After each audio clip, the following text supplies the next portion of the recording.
All right, as promised at the top of the show, in this episode of Swabhiman Bharat, we will be talking to four different Indian companies in different sectors, different spheres, who are using the opportunity presented by this pandemic to reorient their business and look at future possibilities as well as a future clientele. Let me now introduce my guests who are joining me on this special broadcast. C.K. Ranganathan is the Chairman and Managing Director of Cabin Care. Janmeja Sinha is the Chairman of Boston Consulting Group, India. Ajay Sriram is the Chairman of DCM Sriram Group. And Dr. Niranjan Hiranandani is the Managing Director of the Hiranandani Group. Let me start with you, Mr. Ranganathan. You represent one of the biggest FMCG companies in the country. I believe the opportunities presented by this pandemic, you have reoriented your business. For example, your shampoo lines are now manufacturing sanitizers. I believe you are anyway known as the master of the sachet. You've now introduced a ₹1 sanitizer sachet. So walk us through what are the changes that you are making to reorient your business to deal with the slump, the business slump and the demand slump that we're seeing right now because of the pandemic. Yeah, thanks, Zaka. We saw this pandemic coming, so we started preparing ourselves on March 5th. Before that, we never imagined that we'll be coming out in sanitizers. Of course, our R&D was prepared and developed a lot of formulations, be it sanitizer, and quite a lot of close to 400, 500 formulations are ready and kept on the shelves. So the moment we saw the opportunity, we started working on that. On March 5th, we kickstarted the project, and 20th we launched it. And that's the first project we launched. And therefore, series of things. As the pandemic started coming in, we realized that the opportunity is going to be hygiene and cleanliness products. And on the food sector, it is immunity and health. So these are the kind of this thing. Then we looked at what are all the products we can come out with that. So we mapped across amongst our various products. We have dairy range of products, milkshakes, what we can give to the customers to boost their immunity, and so us in the product of the personal care range. So in your existing product range, the onus now will be doubly on safety because of the pandemic. Even food items or beverage items, people will want to ensure that it's safe, that that there are no fomites and so on and so forth. So what are you doing in that regard? I think our lines are already, it is automatic. It is taken care of. There is no human touch there. So that way, I don't think a special additional precautions required. But of course, the factory cleanliness, hygiene, the sanitization process has galloped many-fold. And government has also prescribed close to 5 times we are doing every factory in a day in sanitization, the breaks and all the kind of these things. Okay. But what we did realize that we came out with series of products. And as we talk, I think we have already launched 2 products. And next month, we are going to launch 3 products. Okay, let me go across to Dr. Hiranandani.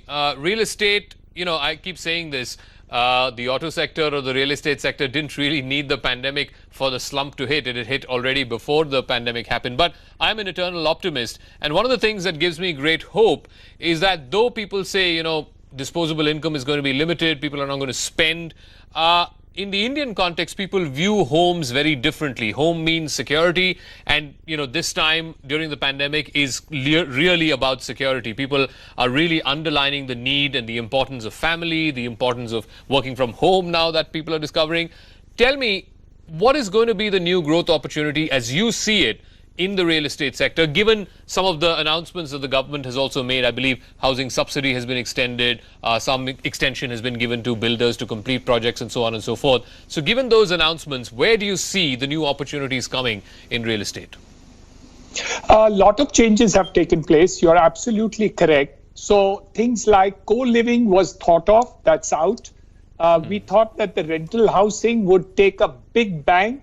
But a lot of people who are staying in rental housing are really unhappy because the treatment given by landlords about their bringing their families, relatives into the houses which are rented is a question mark. So I think the fact that people want houses, there is no doubt about it. There is an increase in demand in respect of that. The other part is that work from home is going to be a very big change in terms of it. There was a thought that more and more people would be working from the offices over the last couple of years. This change in pattern, which has been now talked about with a lot of IT and other companies, people need more space in their house. It may be a small additional room, but it's needed, especially if both the husband and wife are working and if both of them decide to work from home. I think the needs of homes are definitely going to expand. As far as the offices are concerned, I think the demand of expansion is even more because of the physical safe distancing that we need to carry out. People are not going to be happy with the size of their offices because. No, but tell me something. Some people Mr. Hiranandani, commercial real estate. I mean, most offices are empty right now. Most people are working from home. People have discovered that commercial real estate costs can be brought down, and that's one of the first things that people bring down in a slump anyway. That working from home is effective. So, how do you see commercial real estate keeping pace or expanding, as you say? Given that people, many companies, managers, everybody's figured out that work from home is just as effective as working from an office. Okay, so my answer to your question is very simple. If the GDP of India is going to grow, commercial real estate space will be required, irrespective of the part of working from home. If the GDP of India does not grow, commercial real estate is not going to do. Number two, if the type of business continues to expand, if IT continues to expand, if all this continues to expand, even if there is a work to home, the requirements of commercial real estate will grow. Okay. It may not grow at the same pace as earlier. There is no doubt about it, but the growth is definitely there. One of the other major things which are there in the real estate space is what we have discovered.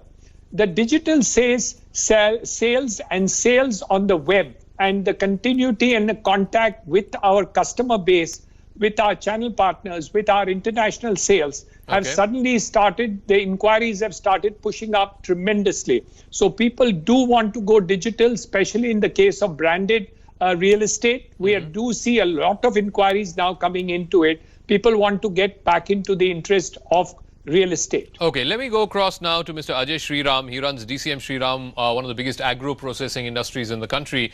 I want to, just pull back and talk about, the vision that the Prime Minister laid down in his speech a couple of weeks ago about an Atmanirbhar Bharat, an India that is self-reliant. Subsequently, we've had the Finance Minister outline many packages for different sectors. What is your assessment of where this has gone so far? Because we've been speaking to a lot of industry leaders who said that, the intent was there. Clearly, the Prime Minister outlined a grand vision, but somehow the devil was in the detail. The details did not match up to the grandeur of that vision.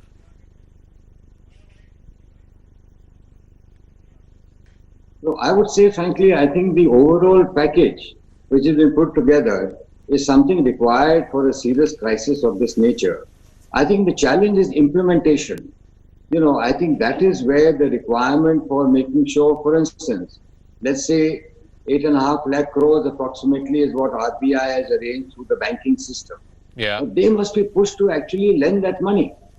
3 lakh crores is for MSME sector. That must be pushed to give them that money with a backstop on that. So I think implementation is the main key which needs to be effectively put into place by the central government and by all state governments. So whatever one does is not enough in sense of the degree of the calamity. But I think let's make the start and start moving. And whenever you want, I'll share some details of our own company. And we can then talk about that. But tell me something, Mr. Shriram. Much of these measures that were announced were in the form of liquidity support. It was basically, telling banks to start lending more. And we know that this has been a notorious problem over the last few years, certainly, that banks are unwilling to lend because they're risk averse. Anyway, we won't get into why they are because that's of, legacy issues and so on and so forth. My question is a different one. My question is, was this the smartest, most prudent way to kickstart demand, to give liquidity support? Or do you feel that government maybe should have given direct cash support to individuals directly, because when you have disposable income in hand, then you're more inclined to spend it? I think putting money into the hands of people would be required more than what they have done. But I think to the MSME sector, giving some money directly to the MSME sector, either based on their turnover or based on their GST payments which they are crediting to the government, I think those models to be used as a base to give money direct to MSME With the mandate, you have to use it to pay wages. I think that should have been done. Okay, let me go to Janmeja Sinha. He's the head of the Boston Consulting Group, one of the largest consulting groups in the world. From your vantage point as the head of the BCG here in India, where do you see the message and the vision that was outlined by the Prime Minister and what Mr. Sriram just said a moment ago, that, yes, the vision is grand, but the implementation is going to be critical. How do we ensure that in this globalized era that we live in, how do we ensure that this vision of an Atmanirbhar Bharat is not an insular one, it's not an inward-looking one, but one that, allows, encourages, enables Indian companies to go out abroad and compete on the global stage? Actually, the way I understood what he said was for us to be self-reliant in a global context, not to be self-reliant in an autarkic sense. He talked very much about the global supply chains and how we might want to participate in them and how we want to strengthen ourselves in being able to participate in this. Okay. In line with that also, there have been a bunch of policy measures which have been changed, which have actually given a fillip to reforms in terms of agriculture and in terms of direction that has been shown in areas like power, where there is still a lot of work to be done. Okay. But I think the new geopolitics creates a lot of opportunity for many countries. It is not clear that any single country will win it. Yeah. But the opportunity is certainly big because supply chains will get rebalanced. There will be risk aversion. I think countries will be careful about being too dependent on a country like China. And, the exports of China to the US will likely get reduced. The imports from China for other countries will also get under some scrutiny. And you can almost see a couple of blocks emerging, just like the pre-1989 period. Yeah. And you see now that China is trying to assert itself with Australia, with India, even with the US, at a time when the Chinese feel that the other countries are in more of a mess than they are. Sure. So some of this is happening. Some of this jockeying will be taking place. But I did not see that message to be one which said that we will not participate with the world. I want to go back to Mr. Ranganathan, and I want to, one of the sectors that people have rediscovered because of the pandemic is FMCG, because people have to buy essentials, and that's one of the few things that we've been actually buying for survival's sake over the period of the pandemic.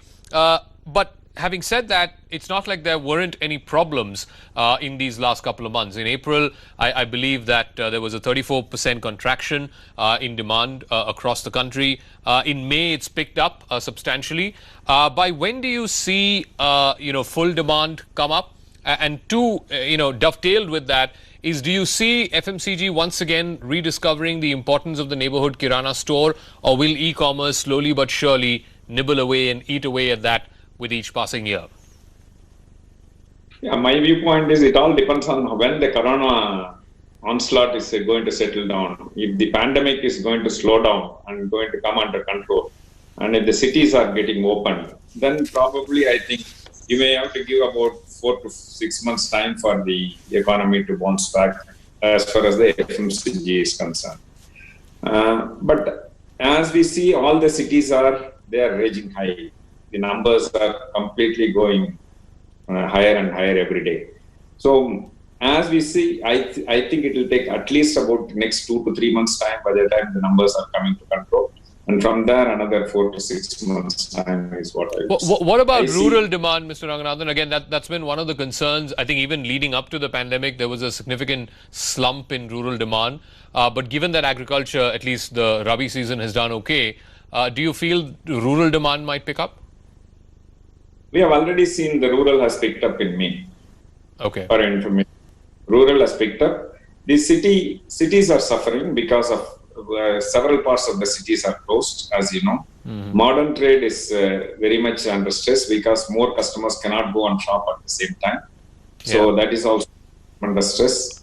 And also the schools and colleges are also closed. All the kind of related, the canteen stores, all the kind of these things are also under stress. These are one kind of this thing we are facing. The other thing is urban is also the demand is slower. Overall, it is not to the full extent.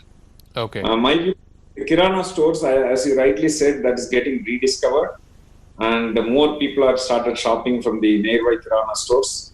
I estimate at least about another 15 to 20% more Kirana stores will jump into the queue. They may open more Kirana stores, may come up new. Okay, that's interesting, and that is, of course, commercial real estate expansion right there. But Mr. Hiranandani, you alluded to this a moment ago in your first answer about people won't want shared spaces anymore, whether it is shared living in apartments, whether it is shared working spaces. Co-working was a big buzzword up until this pandemic happened.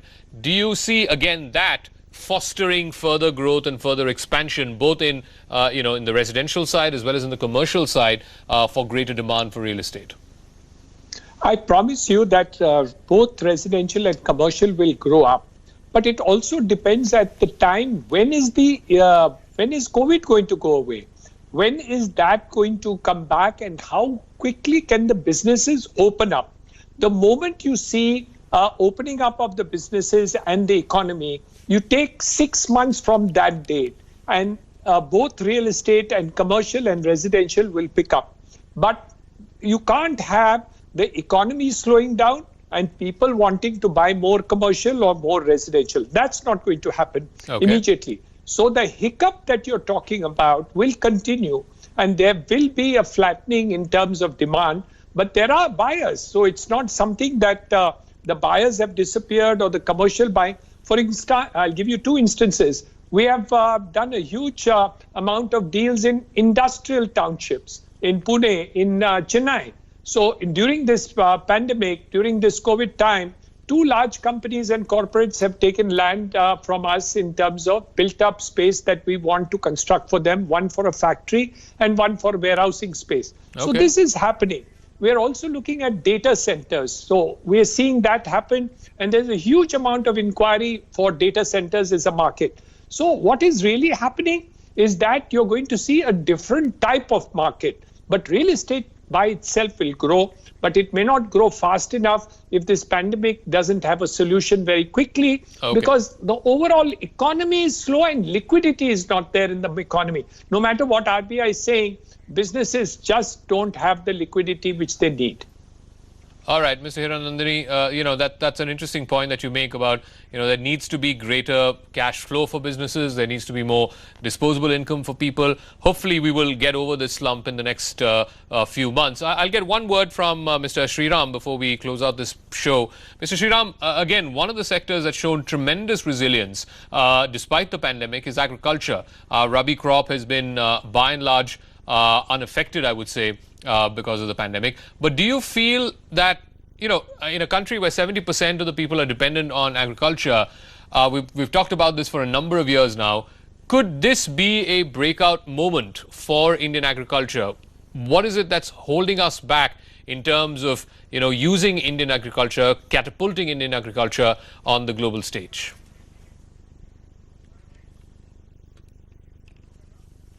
I think you rightly said that agriculture went through a time right from the day of the pandemic, the lockout. They continued operating. We have 4 sugar factories. They continued operating. Our 2 distilleries continued operating, and lifting was taking place by the OMCs. The positive thing is center and state governments were very positive to make sure that the sugar factories ran, the farmers were paid, and sugar moved.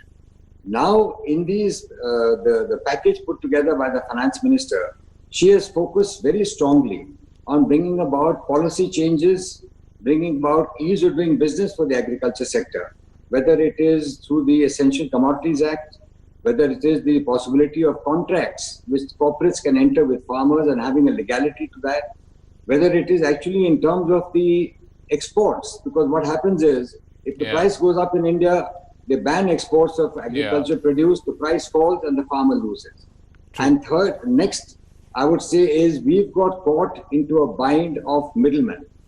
That bind of middlemen by allowing farmers to sell directly to buyers without having to go through the mandi or the middlemen or the aggregators. I think some of these steps are very positive, which can help the farmers. But again, I'm coming back to the point that agriculture is a concurrent subject. Okay. The states have to come on board. The center having a policy desire is not good enough. It won't get implemented.